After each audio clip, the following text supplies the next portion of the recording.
Assalamualaikum warahmatullahi wabarakatuh. Jumpa lagi dengan saya Husim Qurtubi. Pada bagian keempat merupakan bagian terakhir dari seluruh ringkasan materi qawaid.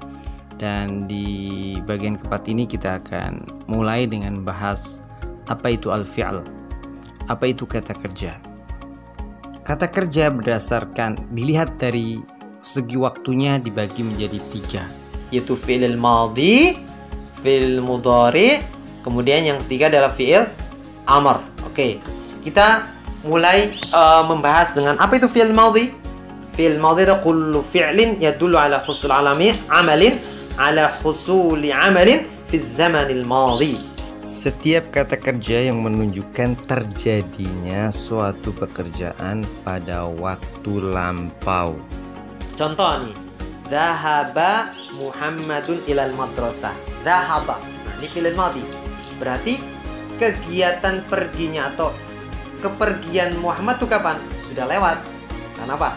Karena kalimat ini menggunakan fi'il madhi, menginformasikan bahwa Muhammad sudah pergi karena kegiatan sudah dilakukan.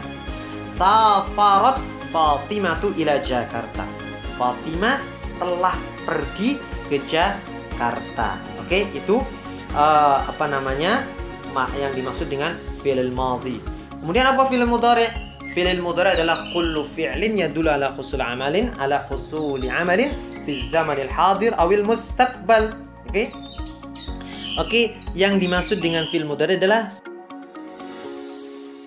setiap kata kerja yang menunjukkan terjadinya pekerjaan pada waktu sekarang atau waktu yang akan datang. Adalah syaratnya di setiap kata kerja bentuk sekarang itu harus diawali, dimulai, didahului dengan salah satu huruf yang 4. Oke. Huruf yang 4 itu apa saja? Oke, biharfin min ahrufil mudhara. Harus didahului, diawali huruf mudhara'ah. Huruf mudhara'ah itu ada 4. Apa saja? Yang pertama al-hamzah, yang kedua wan-nun, yang ketiga ya, dan yang keempat adalah ta. Jadi tanda-tanda fi'il mudhari itu di depannya ada salah satu di antara huruf yang 4 tadi. Hamzah, nun, ya, dan ta. Oke, contohnya agsilul malabis. Fi'il mudhari mana? Agsil. Huruf yang mengawali apa? Hamzah. Oke, yang kedua kalimat nadrusul arabiyah. Fi'ilnya mana? Nadrus. Huruf yang mengawali apa? Nun. Berarti nadrus adalah fi'il mudhari. Yaqra'ut talibul kitab. Fi'ilnya mana? Yaqra. Huruf yang mengawali apa? Ya. Oke. Yang terakhir ta'kulul bintul khubza. Fi'ilnya mana? Ta'kulu. Huruf yang mengawali apa? Ta. Nah, itu contoh kata kerja bentuk sarang. Kemudian kita perhatikan aqra'u, yaqra'u, nusafiru wa ta'kulu. Itu limadha yurfa'ul mudhari'. Kenapa fi'il mudhari itu dirofakkan? Ya, alasannya adalah karena yurfa'ul fi'il mudhari idza lam tasbikhu adatun min adawatin nasbi awil jazmi. Alasannya kenapa fi'il mudhari itu dirofa'? Karena kita perhatikan perhatikan seluruh kata kerja itu di depannya enggak ada apapun, tidak ada sesuatu apapun di depan, tidak ada huruf, tidak ada adat. Adat itu alat ya. Oke, faktor yang bisa menyebabkan perubahan dari kata kerja itu tidak ada. Maka itulah yang menyebabkan agsilu, yadrusu, tusafiru, yusafiru, dan ta'kulu itu pakai harokatnya dhammah karena tidak didahului oleh sesuatu apapun, tidak didahului oleh adatun min adawatin nasbi awil jazmi. Ini yang menyebabkan fi'il mudhari itu harus ditasi harokat dhammah, harus dirofakkan, harus dirofakkan. Kebetulan di situ pakai bentuk yang tunggal, maka rofaknya pakai dhammah. Kemudian pembagian fi'il yang ketiga itu fi'il yang ketiga adalah fi'lul amr. Apa itu fi'il amr? Adalah contoh di sini. Idhab ilal madrasah. Nam mubakkiran. Iktasil fil hammam. Pergi kamu ke sekolah. Tidurlah kamu lebih awal dan mandilah kamu di kamar mandi. Oke. Terus apa yang dimaksud dengan fi'il amr itu? Kullu fi'lin yutlabu bihi husulu amalin fi zamanil mustaqbal. Yang dimaksud dengan fi'il amr adalah setiap kata kerja yang dimaksudkan untuk menyuruh terjadinya pekerjaan pada waktu yang akan datang. Dilakukan belum? Diminta untuk melakukan. Itu yang namakan fi'il amr, kata kerja perintah. Oke. Alhamdulillah kita sudah selesai membahas pembagian kata kerja, bahwa kata kerja dibagi menjadi 3, al-fi'lu al-madhi, al-fi'lu al-mudhari, dan fi'lul amr. Sekarang kita masuk, tadi disebutkan bahwa fi'il mudhari itu tidak istilahnya di dhamma, dirofakkan karena tidak ada adatul nasbi dan adatul jazmi. Nah, sekarang kita bahas apa sih adatul nasbi itu? Oke, adatul nasbi itu diantaranya adalah an, lan, atau harfun nasbi, atau adatul nasbi itu an, lan, idan, kay.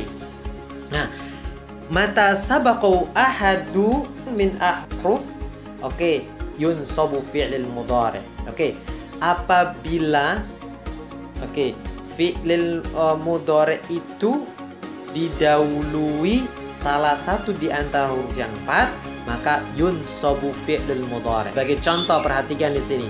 Contohnya, uridu an adhaba ilal madrasah. Di sini ada 2 kata kerja. Uridu kata kerja, adhab kata kerja. Tapi uridu letaknya sebelum an. Berarti sebelum uridu nggak ada apa-apa. Maka harokatnya dhamma. Oke, marfu'. Sementara adhab, nah, karena dia didahului an, maka harokatnya tidak marfu' lagi. Dia berubah menjadi mansub. Karena apa? Didahului oleh an. Karena fungsi dan tugasnya an adalah menasobkan fi'lil mudhari yang dia dahului, yang dia masuki dan seterusnya. Maka menjadi uridu an adhaba ilal madrasati. Jadi mansubnya adhab karena didahului oleh huruf an. Kemudian contoh lan.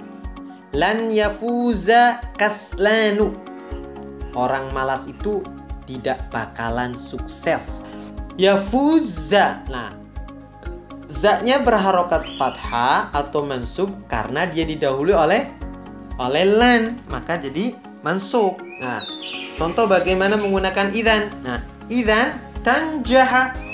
Idzan ini kita gunakan itu biasanya sebagai jawaban kalau kita mendengar sebuah ungkapan atau perkataan. Contoh di sini, idzan tanjaha, ketika kita mendengar orang yang ngomong sa'ajtahidu fid dirasah, saya akan sungguh-sungguh dalam belajar, maka kamu timpalin idzan, tanjaha.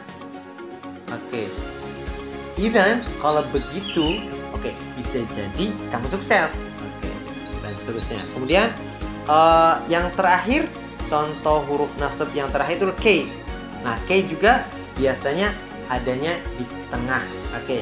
Ajlisu kai astariha. Ajlisu marfu karena nggak ada adatun nasbi atau harfun nasbi, maka marfu. Tapi setelahnya kai astariha, astarihanya mansub karena ada kai. Saya duduk agar saya beristirahat. Itu pembahasan adatun nasbi atau huruf nasbi. Sekarang kita akan bahas tentang mahya adawatul jazmi. Tadi yang bisa menyebabkan berubahnya harokat di fi'lil mudhari itu karena didahului oleh adatun nasbi atau jazmi. Adatun nasbi kita sudah bahas. Sekarang mahya adawatul jazmi. Apa saja sih yang termasuk huruf-huruf jazm? Lam, wala, nahya, wa in, yaitu lam. Kemudian la, nahya, la yang artinya tidak untuk mencegah, melarang. Kemudian wa in, Mata yujzamu fi'l al-mudhari'. Jadi kapan fi'l al-mudhari' itu dijazmkan, disukunkan, yaitu idza sabaqahu harfun min hurufil jazmi. Ketika fi'il mudhari itu didahului oleh salah satu huruf yang 3 tadi, huruf jazm yang tadi. An, lam, la, nahiyah, dan in. Oke. Contohnya, lam yahfaz Muhammadun al-Qur'an. Muhammad belum hafal Al-Qur'an. Lam yahfaz. Yahfaznya tidak marfu'. Kenapa? Karena didahului lam. La ta'kul kathiran. Ta'kulnya ketika enggak ada lam, enggak ada la, ta'kulu. Tapi ketika ada la untuk melarang, la ta'kul. Jangan makan, jangan sering makan, jangan banyak makan, dan seterusnya. Oke, kemudian in. Oke, contohnya in tajtahid tanjah. Jika kamu rajin, kamu sukses. Oke. Contoh kata kerja bentuk sekarang yang didahului huruf jazm. Huruf jazm itu, adatul jazm itu yang lam dan la itu hanya mensukunkan atau menjazm satu kata kerja, tapi sedangkan in itu bisa menjazmkan 2 kata kerja. Yang contohnya tadi in tajtahid sukun, tanjah. Nanti kalau istilahnya penjelasan lebih detailnya lagi di bab berikutnya. Kita coba perhatikan di kalimat yang ada di layar. Agsilul malabis, nadrusul arabiyyata, yaqra'ut talibu al-kitaba, ta'kulul bintu at-ta'ama. Oke. Kalau kita perhatikan keempat kata kerja tersebut, ya, semuanya didahului oleh kata kerja, maka kalimat itu dinamakan jumlah fi'liyah. Sebagaimana kaidahnya berbunyi kullu jumlatin tatarakkabu min fi'lin wa fa'ilin tusamma jumlatan fi'liyatan. Setiap kalimat yang tersusun dari kata kerja dan pelakunya, fa'ilnya, maka dinamakan jumlah fi'liyah. Nah, tadi disebutkan ada tatarakkabu min fi'lin wa fa'il. Kalau gitu apa sih fa'il itu? Oke, mawal fa'il. Yang dimaksud fa'il adalah ismun marfu'un taqaddama fi'lun wa dalla 'ala alladhi fa'ala al-fi'la. Yang dimaksud dengan fa'il adalah adalah isim yang marfu' yang sebelumnya didahului oleh kata kerja, di mana isim marfu itu menunjukkan pelaku yang melakukan pekerjaan itu. Ya, oke. Pelaku dari pekerjaan itu. Contoh di sini. Yaqra'ut talibu al-kitaba.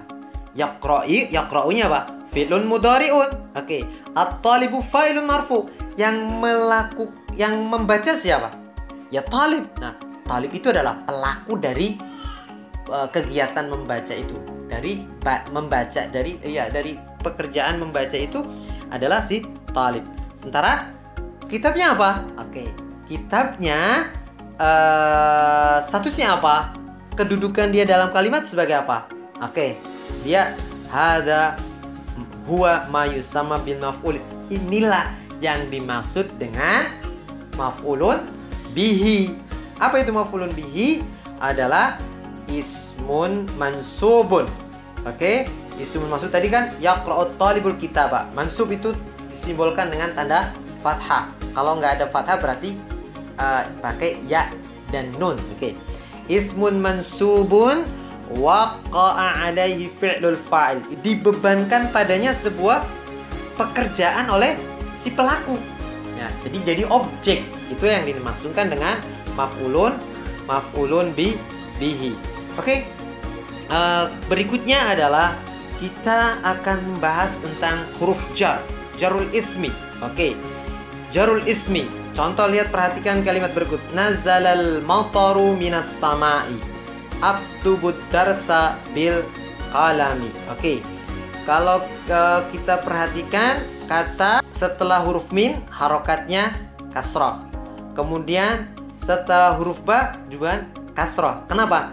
Karena kedua kata itu didahului oleh huruf jar, yaitu min sama ba. Sebagaimana kaidahnya berbunyi yujarrul ismu, isim itu dijarkan, dikasrohkan, oke lah, dikhafadkan.